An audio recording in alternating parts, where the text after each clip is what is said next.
Sejarah Nabi Idris. Nabi Idris merupakan salah satu nabi dan rasul yang mendapat amanah dari Allah Subhanahu wa taala untuk menyampaikan ajaran tauhid kepada umat manusia di zamannya. Beliau juga ditugaskan untuk memberi pedoman hidup kepada kaumnya agar selamat dan terhindar dari siksaan Allah Subhanahu wa taala. Beliau hidup pada tahun 4188 hingga 4533 sebelum Masehi.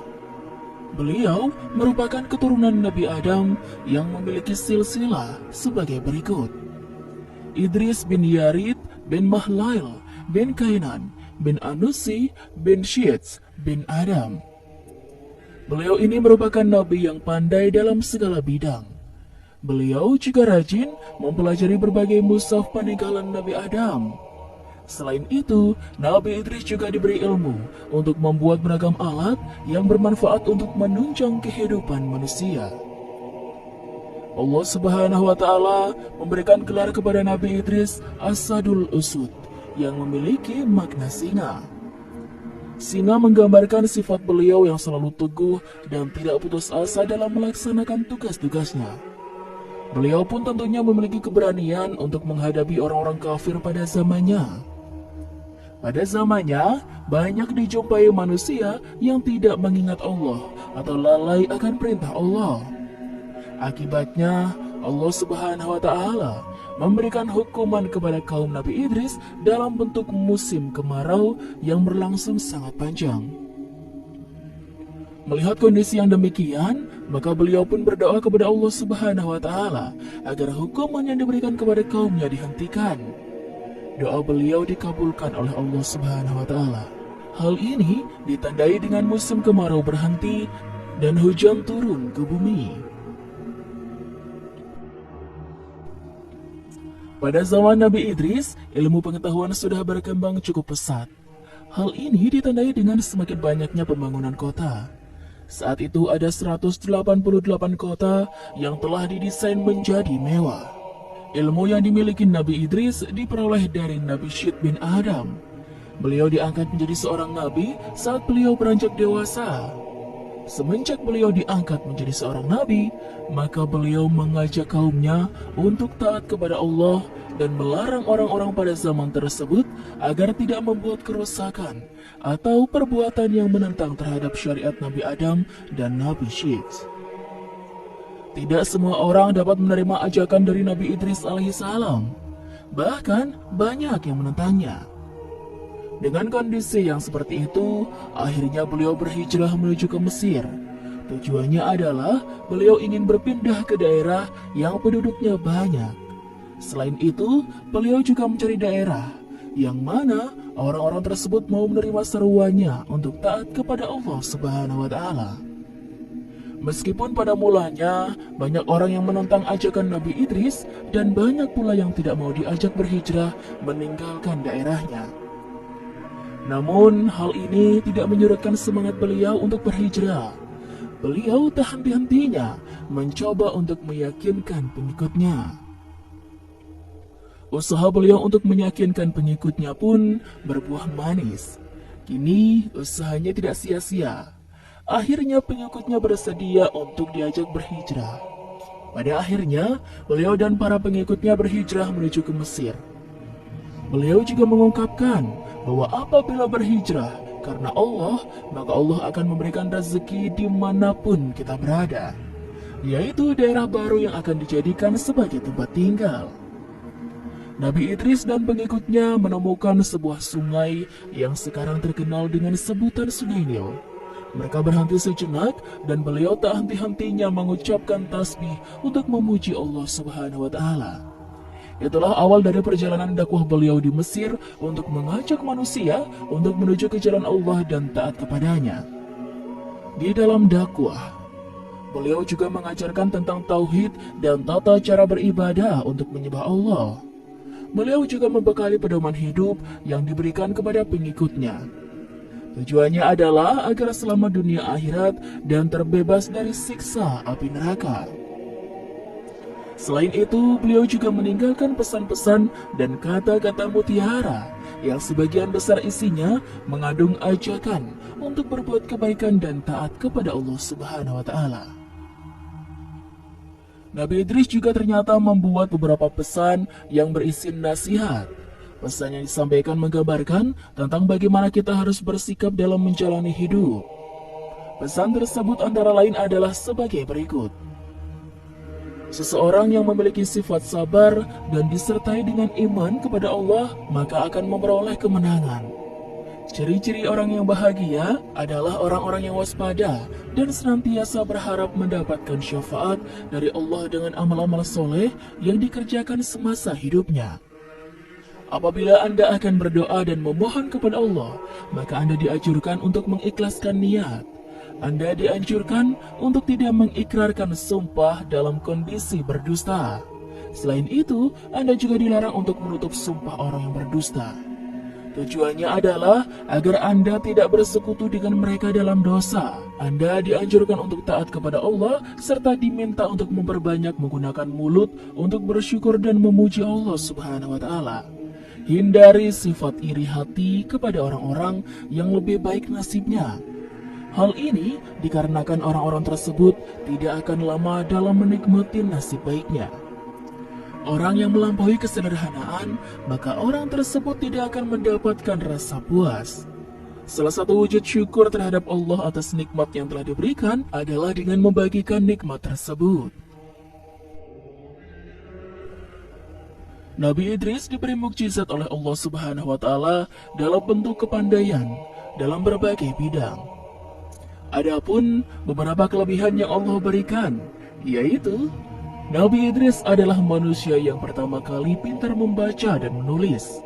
Allah memberikan kepada beliau 30 suhuf lembaran, yang dimana di dalamnya mengandung petunjuk yang disebarluaskan untuk umatnya. Nabi Idris rajin belajar, tak hanya satu ilmu saja, melainkan banyak bidang yang mampu beliau pelajari dan kuasai. Selain itu, beliau juga menjadikan membaca sebagai suatu hobi. Tak heran jika beliau kaya akan ilmu pengetahuan dan mahir mengerjakan berbagai macam keterampilan. Nabi Idris dikaruniai beragam ilmu pengetahuan seperti merawat kuda, ilmu tentang perbintangan dan matematika. Nabi Idris senang mengkaji ajaran Allah dan berbagai fenomena alam. Hal ini senada dengan makna dari kata Idris, yaitu kata darasa yang mengandung arti belajar. Nabi Idris juga merupakan orang pertama yang dapat menjahit baju. Hal ini merupakan sebuah kemajuan. Dengan adanya baju dapat menutup aurat secara sempurna. Selain itu, beliau merupakan penjahit yang handal. Hal senada juga dijelaskan dalam sebuah hadis yang artinya adalah sebagai berikut. Ibnu Abbas berkata, Daud adalah seorang pembuat perisai, Adam seorang petani, Nuh seorang tukang kayu, Idris seorang penjahit, dan Musa adalah pengembala. Dari Al-Hakim.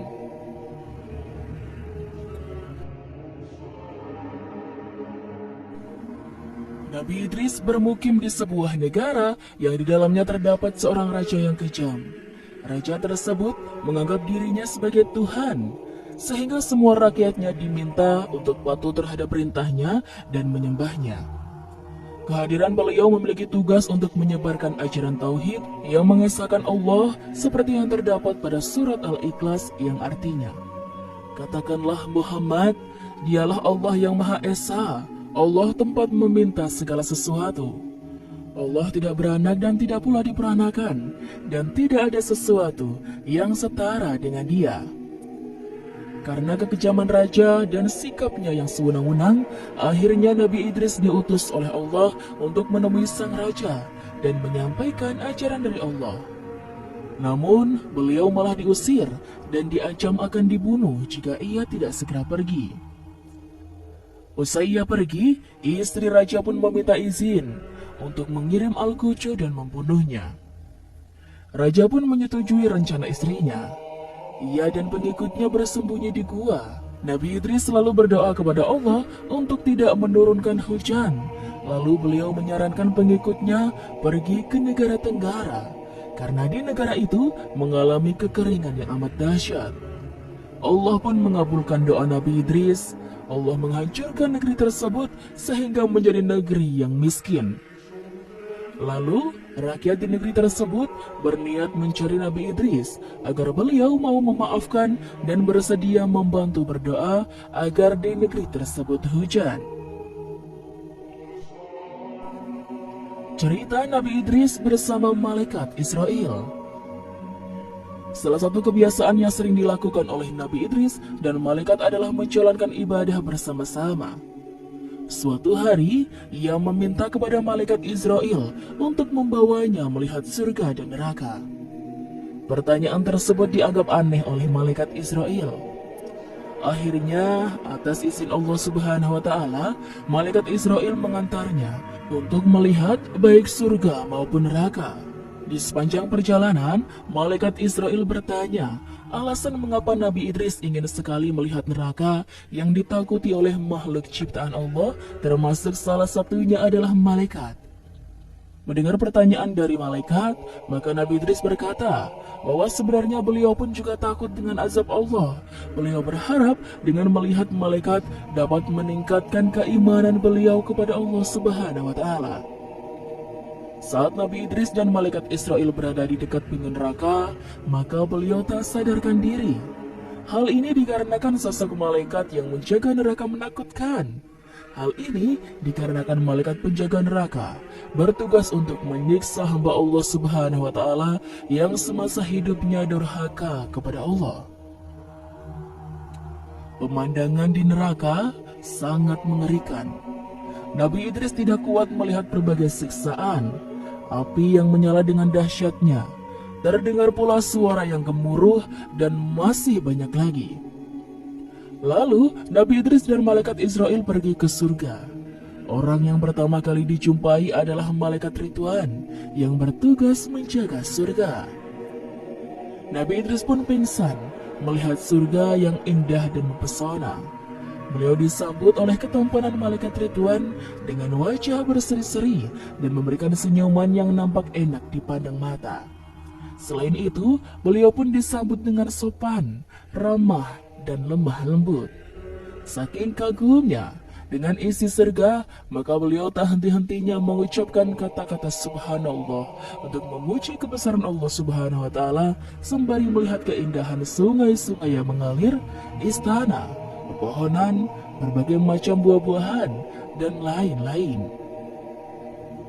Beliau didampingi para pelayan surga mengelilingi isi surga yang membuat siapapun yang melihatnya akan terpana dan terpesona. Saat itu, Nabi Idris ingin meminum air sungai dan meminta izin. Akhirnya, malaikat Israel pun mengizinkannya. Pelayan surga lalu datang dan memberikan segelas air minum. Lalu, tak henti-hentinya, beliau mengucapkan kata Alhamdulillah saking senangnya bisa menikmati air minum yang menyegarkan dan sangat enak. Setelah selesai melihat-lihat surga, beliau diminta untuk meninggalkan surga dan kembali ke bumi. Namun, beliau tidak ingin kembali ke bumi karena ingin beribadah kepada Allah di surga. Lalu Israel berkata bahwa beliau boleh menempati surga bersama para nabi lainnya setelah kiamat, dan semua amal telah dihisab.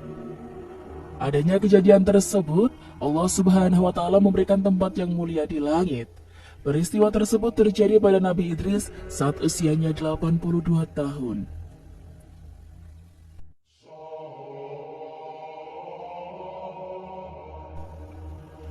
Selama berdakwah, Nabi Idris selalu sabar dan teguh dalam membimbing umatnya. Beliau juga memiliki ketakwaan yang luar biasa sehingga malaikat Israel pun hendak menemuinya. Pada suatu waktu, malaikat Israel memohon kepada Allah Subhanahu wa Ta'ala agar diizinkan turun ke bumi dan menemui Nabi Idris. Atas izin Allah, turunlah malaikat Israel ke bumi dan menyerupai wujud seorang laki-laki. Awalnya, Nabi Idris tidak mencurigai kedatangan seorang laki-laki yang ingin menemaninya dalam berdakwah. Namun pada suatu hari, Nabi Idris mulai mempertanyakan siapa diri lelaki itu sebenarnya. Di sanalah kebenaran mulai terungkap. Malaikat Israel mengaku bahwa dirinya adalah malaikat maut. Begitu mendengarnya, Nabi Idris tentu saja terkejut. Beliau bahkan mengira usianya telah dihadapkan pada kematian. Namun, malaikat mulai meluruskan niat kedatangannya yang hanya ingin berkunjung, dan Allah Subhanahu wa Ta'ala menyetujui hal tersebut. Mendengar penjelasan malaikat Israel, Nabi Idris justru terdiam. Ia membayangkan gambaran kesakitan orang-orang yang dicabut nyawanya oleh malaikat Israel. Karena merasa penasaran dengan rasa sakit sakaratul maut, Nabi Idris bertanya kepada malaikat Israel, apakah bisa dirinya dimatikan saat itu juga? Malaikat Israel dengan tegas menjawab bahwa ia bisa mencabut nyawa seorang manusia seizin Allah Subhanahu wa Ta'ala. Mendengar itu, Nabi Idris segera memanjatkan permohonan serupa kepada Allah. Atas izin Allah, malaikat Israel mencabut nyawa Nabi Idris. Dalam kematian itu, rasa sakit yang luar biasa saat menghadapi sakaratul maut membuat Nabi Idris merasa ngeri. Beberapa saat setelah merasakan pengalaman itu, Nabi Idris dihidupkan kembali. Beliau pun bertekad untuk semakin mengencangkan dakwah demi melindungi umat dari jalan kemungkaran, sehingga lebih dimudahkan menghadapi sakaratul maut. Nabi Idris meninggal di antara sayap malaikat. Pada suatu hari, Idris pergi untuk suatu keperluan. Lantas, dia di tempat terik matahari. Dia pun berdoa, wahai Tuhanku, aku berjalan hanya 1 hari. Lantas bagaimana bisa ada malaikat yang tahan mengembannya selama 500 tahun dalam 1 hari? Ya Allah, ringankanlah bebannya dan kurangilah baginya. Maksudnya, bagi malaikat yang bertugas mengembar matahari sebagai panasnya. Keesokan harinya, malaikat itu mendapati matahari ringan dan teduh, tidak seperti yang dia rasakan sebelumnya. Ia pun bertanya, wahai Tuhanku, Engkau menciptakanku untuk mengemban matahari. Apa yang telah Kau tetapkan padanya? Allah Subhanahu wa Ta'ala menjawab, ketahuilah bahwa hambaku Idris memohon kepadaku agar aku meringankan beratnya dan panasnya darimu. Lantas kukabulkan.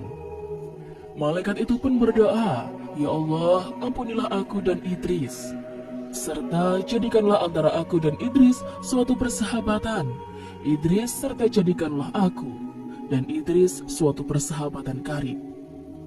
Maka Allah Subhanahu wa Ta'ala mengizinkan hingga ia datang menemui Idris. Kala itu Idris alaihi salam meminta kepadanya, aku diberitahu bahwa engkau adalah malaikat yang paling mulia dan paling berpengaruh bagi malaikat maut. Maka bantulah aku menemuinya agar ia menunda ajalku, agar aku bisa menambah syukur dan beribadah. Malaikat itu menukas, Allah tidak menunda nyawa jiwa ketika ajalnya tiba. Idris pun berkata, aku tahu itu, namun hal itu lebih memuaskan bagiku. Malaikat itu berkata, baiklah. Kemudian malaikat itu membawa Idris di atas sayapnya naik ke langit dan menaruhnya di tempat terbitnya matahari. Lalu ia pergi dan berkata kepada malaikat maut, aku punya teman seorang anak manusia. Dia meminta bantuanku menemuimu agar engkau menunda ajalnya. Malaikat maut menukas, itu bukan wewenangku. Namun jika engkau mau, aku bisa memberitahunya kapan dia mati. Malaikat itu menjawab, baiklah. Lalu malaikat maut melihat catatannya dan berkata, engkau bertanya kepadaku tentang seorang manusia yang tidak pernah kulihat mati selamanya. Malaikat itu menukas, mana mungkin? Malaikat maut menjawab, dia tidak kudapati mati kecuali di tempat terbitnya matahari. Malaikat itu berkata, justru aku datang menemuimu sementara dia kutinggalkan di sana. Malaikat maut berkata, pergilah, karena aku tidak melihatmu mendapatinya kecuali dia telah mati. Sebab demi Allah, tidak tersisa sedikit pun dari ajal Idris. Maka malaikat itu kembali dan ia mendapatinya sudah tidak bernyawa. Ibnu Abbas radhiyallahu an juga berkata bahwa ada satu malaikat meminta izin kepada Tuhannya untuk turun menemui Idris. Maka malaikat itu datang menemuinya dan mengucapkan salam padanya. Idris pun bertanya, "Apakah antara dirimu dan malaikat maut ada suatu hubungan?" Malaikat itu bertanya, "Dia adalah saudaraku sesama malaikat." Idris kemudian bertanya, "Bisakah engkau memberiku suatu manfaat dari sisinya?" Malaikat itu menjawab, "Kalau untuk memberimu manfaat seperti itu, ia tidak akan bisa. Tetapi aku akan berbicara dengannya agar ia lembut kepadamu saat kematian." Malaikat itu lalu berkata, "Naiklah di atas kedua sayapku." Idris pun naik, maka ia membawanya naik ke langit tertinggi. Ia pun bersua dengan malaikat maut, sementara Idris ada di antara kedua sayapnya. Malaikat itu berkata, "Aku ada keperluan kepadamu." Malaikat maut pun menukas, "Aku sudah mengetahui keperluanmu. Engkau berbicara denganku, ihwal Idris, sementara namanya sudah dihapus dan ajalnya tinggal separuh ke depan." Idris pun meninggal dunia di antara kedua sayap malaikat itu.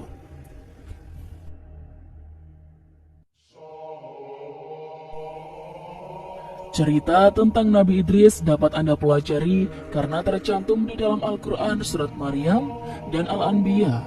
Bunyi surat Maryam ayat 56-57. "Dan ceritakanlah Muhammad kisah Idris di dalam kitab Al-Quran. Sesungguhnya, ia seorang yang sangat mencintai kebenaran dan seorang nabi, dan kami telah mengangkatnya ke martabat yang tinggi. Allah memberikan sifat-sifat yang baik untuk Nabi Idris yang meliputi jujur, mengangkat Idris menjadi nabi, memberikan martabat yang tinggi untuk dirinya. Hal ini seperti yang tercantum dalam Al-Quran surat Maryam ayat 57. Allah juga berfirman dalam surat Al-Isra ayat 4 yang menjelaskan makna dari kata tinggi tersebut. "Dan kami tinggikan sebuah namamu bagimu." Makna yang terkandung dalam ayat tersebut adalah Allah memberikan kedudukan yang tinggi kepada Nabi Idris. Allah memuliakannya dengan mengangkat Idris sebagai seorang nabi. Selain itu, ia juga mendapatkan 30 suhuf yang Allah berikan kepada Nabi Idris. Allah juga memberikan Nabi Idris berbagai macam keterampilan dan ilmu pengetahuan. Selain itu, makna tinggi yang disebutkan dalam ayat di atas adalah sebuah tempat yang sangat tinggi. Allah juga menyebut Nabi Idris alaihi salam surat Al-Anbiya. Adapun bunyi surat Al-Anbiya ayat 85-86 yang artinya adalah, "Dan ingatlah kisah Ismail, Idris dan Zulkifli. Mereka semua termasuk orang-orang yang sabar, dan kami memasukkan mereka ke dalam rahmat kami.